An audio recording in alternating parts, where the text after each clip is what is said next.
Okay, it looks like Elvis's costume is in the building, and we want to get this ready for my client for Halloween. And oh, what a fine time he's going to have in his Elvis costume. Let me show you what we're up against in altering this to perfect fit for him.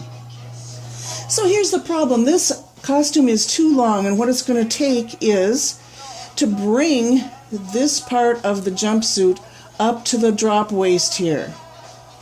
It's like 2.5, 3 inches too long in this midsection.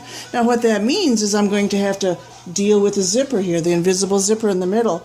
Get that out and then back in again.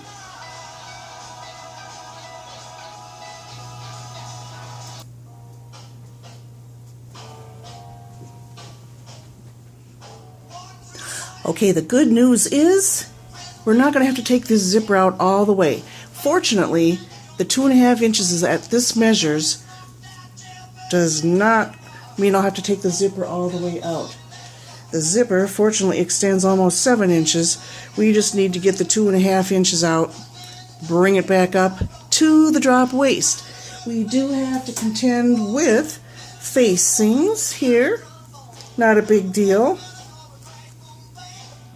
So let's get to ribbon.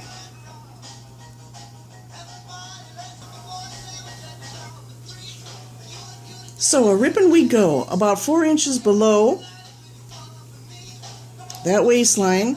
From the facing side, I'm going to rip. Just rip her out.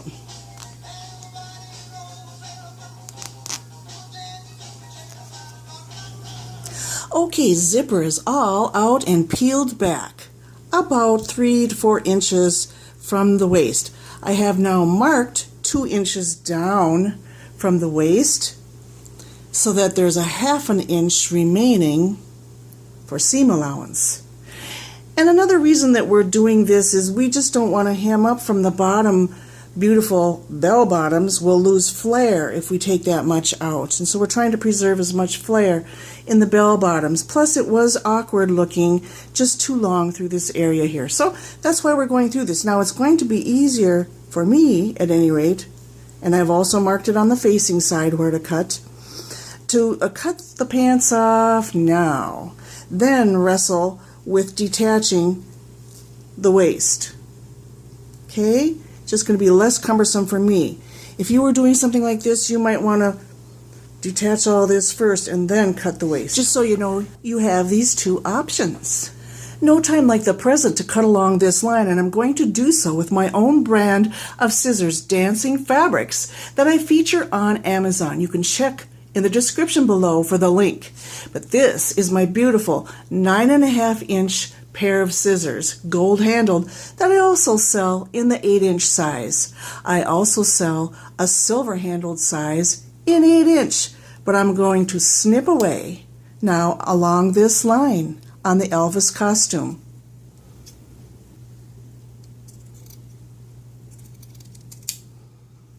Turns out the fabric's double, so I had to be mindful of that and pin along each side to make it stable as I cut. This little narrow strip is going to end up being discarded once I detach it from the waist. But a snipping we go.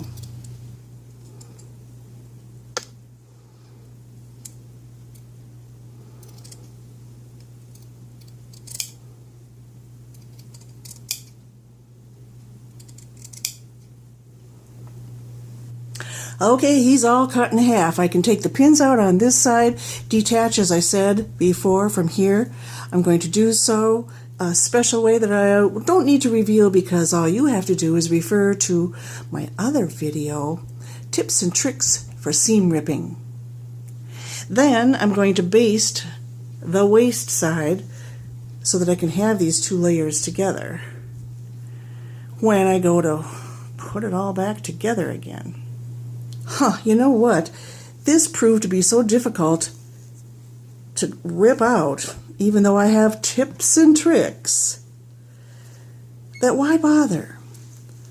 I'm just going to cut along the edge here and leave this part on. Why not? It can just be a part of the new seam allowance, and we'll go forward without that misery. Here's what I mean. Just cut alongside. It's no big deal.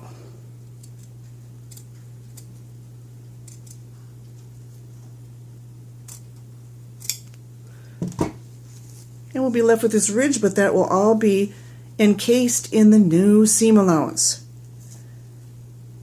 Let's just do it that way. I'll finish then with that problematic strip that caused this costume to be too long in the midsection. Now I'm going to run about a 1/4 inch basting stitch all the way around the pants. Okay, it was time to get the top back onto the bottom, and we did so. Here are the pants hanging down right side out, shirt inside out. We got it all pinned on all the way around this drop waist. I believe I'm going to 4 needle serge this seam as it originally was in just a moment now.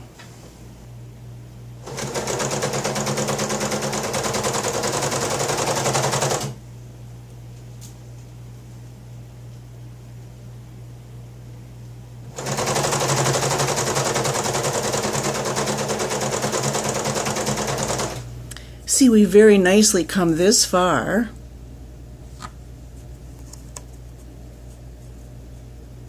And I'm just going in deep to be past this ridge.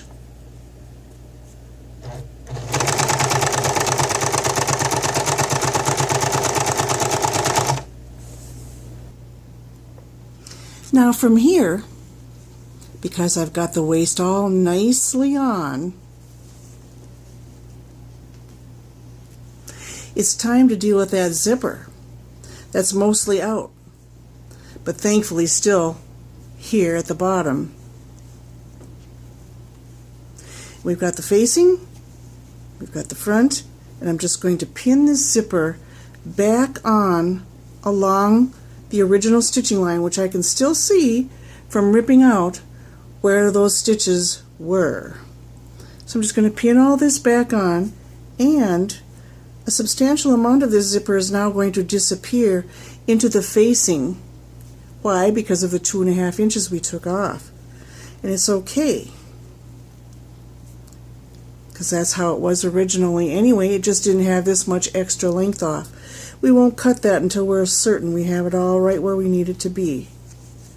Now that's as much as I'm going to give away about invisible zippers in this video, because I do have a free video out there about invisible zipper replacement in formal wear that is not lined. I also have one that's out there for formal wear when the garment is lined and very complicated. So I'm going to refer you to those. But for now, all I have to do is stitch from here to here and then get the facing on, and we'll have half of the zipper problem finished. All right.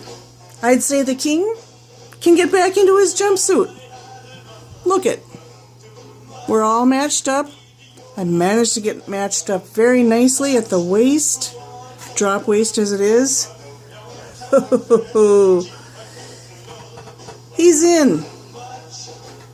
Can't wait to see him.